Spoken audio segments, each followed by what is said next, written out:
আজকের গল্প অনিন্দিতার লেখা গৃহবধূ। কি গো, আর কতক্ষণ? আমি কি না খেয়ে অফিসে যাব? চিৎকার করে উঠল সুজয়। দিচ্ছি গো দিচ্ছি। দৌড়ে ভাতের থালা টেবিলে সাজিয়ে দেয় দিয়া। অমন ভালো কাতলা মাছটা ভাজা করলে, একটু মাখো মাখো সর্ষে পোস্ত কাতলা করতে পারলে না?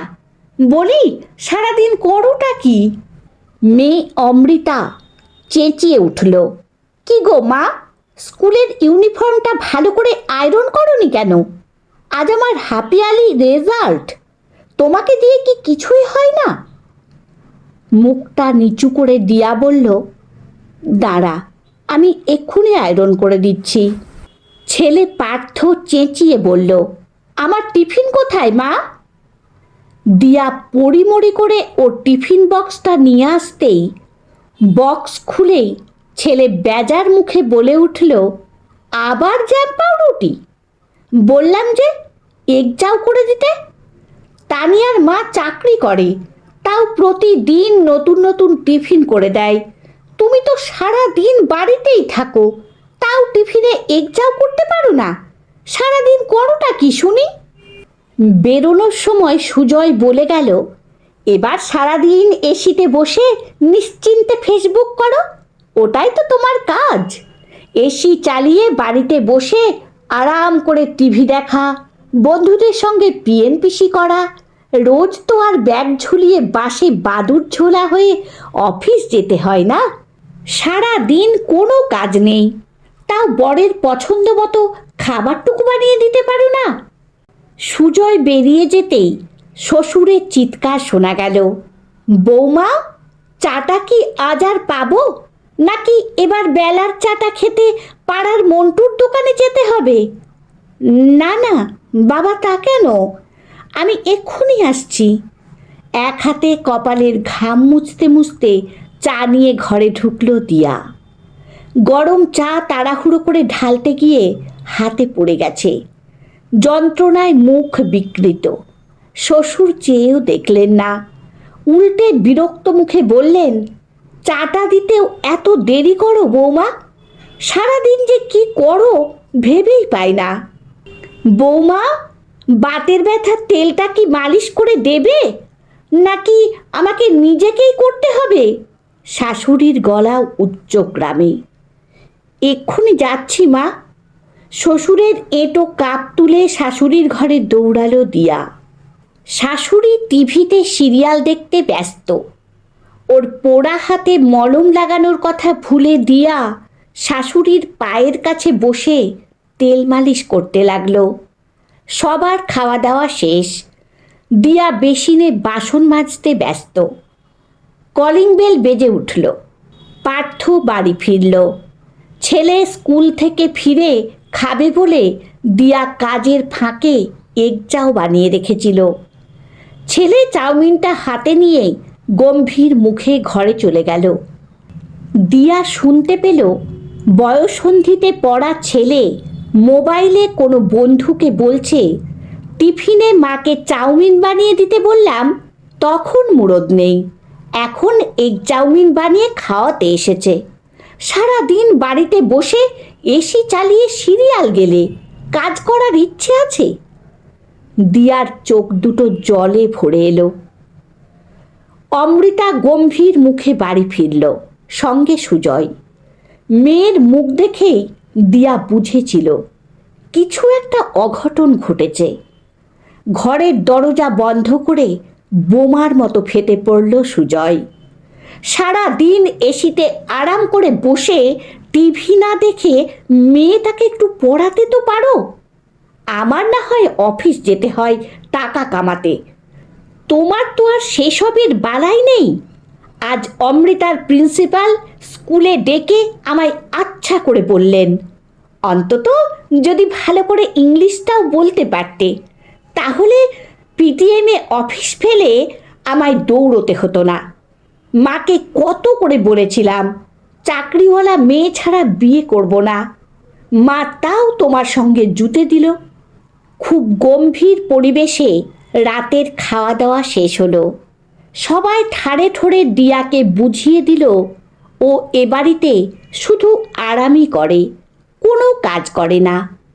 গভীর রাত, বাকি সবাই ঘুমিয়ে পড়েছে, একাকী জেগে বসে আছে দিয়া। বিয়ের পর থেকে ধীরে ধীরে দিয়ার বুকে লেগে থাকা সলতের মতোই ও একাকী পুড়েছে, পুড়েছে নীরবে। আজ সবার বাক্যবাণে সলতের বুকটাও জ্বলে গেছে। এবার বোধ হয় নিভে যাওয়ার পালা। একটা ছোট্ট ট্রলিতে নিজের সামান্য জিনিসপত্র গুছিয়ে নিল দিয়া। একটা চিরকুট লিখল, যোগ্য গৃহবধূ হওয়ার যোগ্যতা আজও অর্জন করতে পারলাম না, তাই চললাম আজ। বেডসাইড টেবিলে চিরকুটটা ভাঁজ করে রেখে ধীরে ধীরে দরজা খুলে নিজের হাতে সাজানো সংসারের দিকে একবার ফিরে তাকালো দিয়া। তারপর হারিয়ে গেল রাতের গভীরে। আজ সকালে সুজয়কে কেউ ডেকে দেয়নি। পাশে রাখা মোবাইলটা ঘুম চোখে হাতে নিয়ে চমকে গেল। এ কি, 8টা বাজে যে! দিয়াই তো রোজ ওকে ডেকে দেয়, তবে আজ কেন? দিয়া, কোথায় তুমি? কি করছো? আমায় সময় মতো ডেকে দাওনি কেন? অসহ্য বিরক্তিকর চেঁচিয়ে উঠল সুজয়। কিন্তু কেউ তার ডাকে সাড়া দিল না। পুজোর ঘর থেকে রেবা দেবীও বৌমা বৌমা বলে চেঁচাচ্ছেন। উনার পুজোর ফুল কেন তুলে রাখা হয়নি? অঘোরবাবুও ঘর থেকে হাঁক পারলেন, বলি বৌমা, আজকে চাটা পাবো না নাকি? ওদিকে পার্থ আর অমৃতার মধ্যে লড়াই বেঁধে গেছে। ওরা নাকি স্কুলের বইপত্র ইউনিফর্ম খুঁজে পাচ্ছে না। কয়েক মুহূর্ত কেবল পরিবারের সমস্ত সদস্যরা বসার ঘরে জড়ো হয়ে গেল। এত সকালে কোথায় গেল দিয়া? সুজয় পরিমরি করে নিজের বেডরুমের দিকে দৌড়ল। বেডসাইড টেবিলে গ্লাস চাপা দিয়ে একটা চিরকুট রাখা। খুলে দেখেই মাথা ঘুরে গেল সুজয়ের। কাঁদো কাঁদো মুখে বসার ঘরে এলো। আমাদের সবার অত্যাচারে বাড়ি ছেড়ে বরাবরের মতো চলে গেছে দিয়া। আর্তনাদ করে রেবা দেবী সোফায় বসে পড়েন। আমার তো অনেকটা বয়স হয়েছে রে বাবু, ঘরের এত কাজ সামলাবে কে?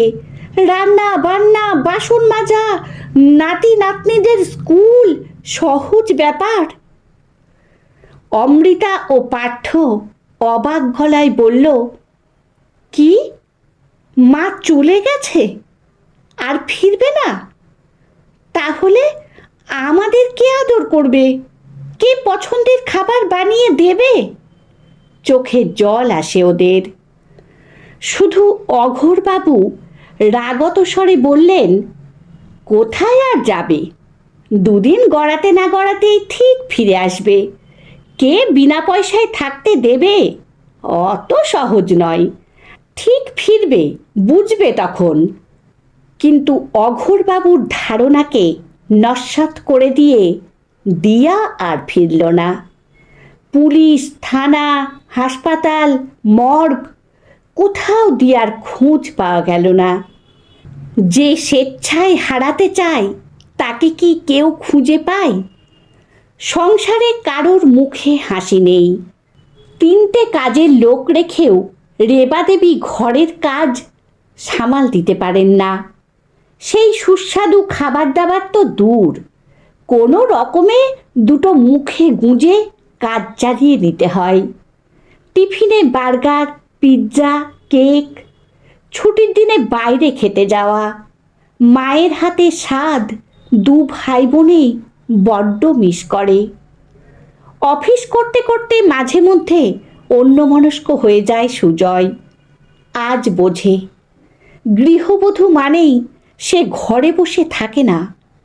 24 ঘন্টায় তাদের ডিউটি আওয়ার্স। তারা একাধারে chef, plumber, teacher, nurse, doctor, made, হিসাব রক্ষক, আরও আরও অনেক কিছু। আর এই ডিউটির জন্য তাদের কেউ কিচ্ছু পে করে না, শুধু একটুখানি ভালোবাসার বিনিময়ে তারা এত সব দায়িত্ব হাসি মুখে পালন করে। সুজয়ের খুব ইচ্ছে করে দিয়াকে খুঁজে পেলে ওর কাছে গিয়ে না বুঝে করা সমস্ত অন্যায়ের জন্য ক্ষমা চাইবে, কিন্তু এই সুযোগ সুজয় পাবে কি?